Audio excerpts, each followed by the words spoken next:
Is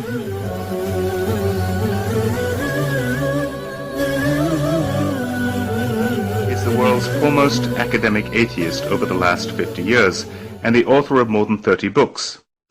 His first debate with former atheist-turned-Christian C.S. Lewis in 1950 in Oxford, England, was the first time he advanced his argument for atheism.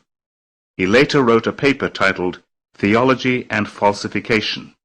The paper became the most widely reprinted philosophical publication of the last half-century and a key foundation for atheists and agnostics who advanced materialist evolutionism.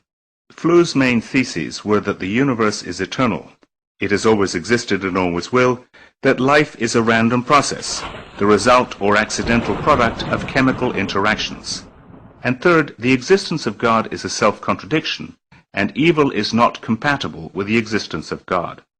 That is to say, we start and stop with the universe itself, with the everyday world of common sense and common experience, and with those hidden mechanisms of that world which are progressively revealed by the advance of science.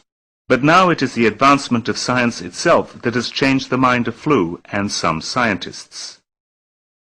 At a recent summit at New York University, Flu changed his position and now believes in God as the creator of the universe.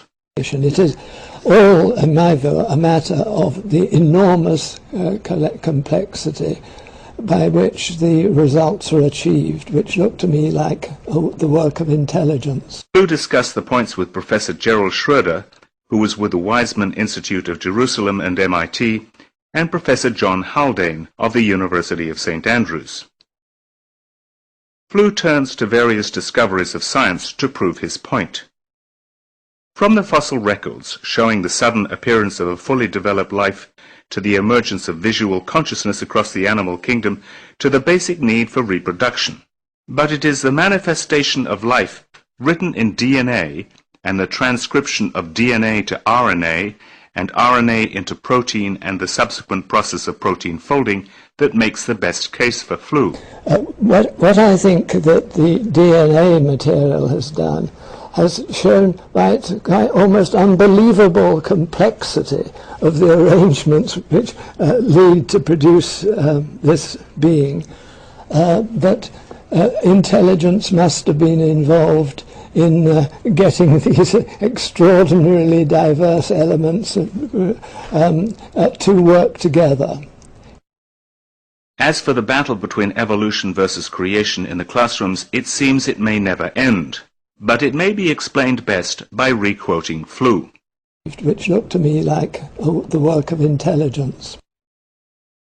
What were some of the factors that prompted you to, in recent years, reconsider atheism and to come to the conclusion that that there is a intelligence? It's been entirely these, I suppose, biological discoveries and discoveries about the chemistry.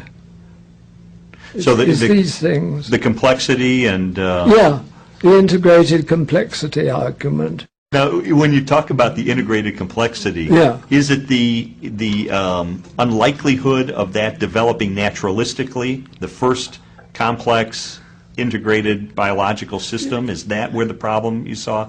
Well, yes, because after all, there is a problem about even, well, of physical nature. There's it's if the integrated complexity of the physical world is a good reason, as Einstein clearly thought it was, of believing that there was an intelligence behind it, then this argument applies a fortiori with the inordinately greater integrated complexity of the living world. It seems to me this is just obvious that that argument is much stronger now.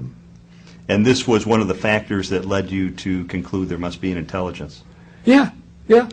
It was accepting Einstein, who after all was the person who was qualified to judge, and seeing that a fortiori this applied where, of course, Einstein didn't have any authority at all and wasn't inclined reasonably enough to talk about it.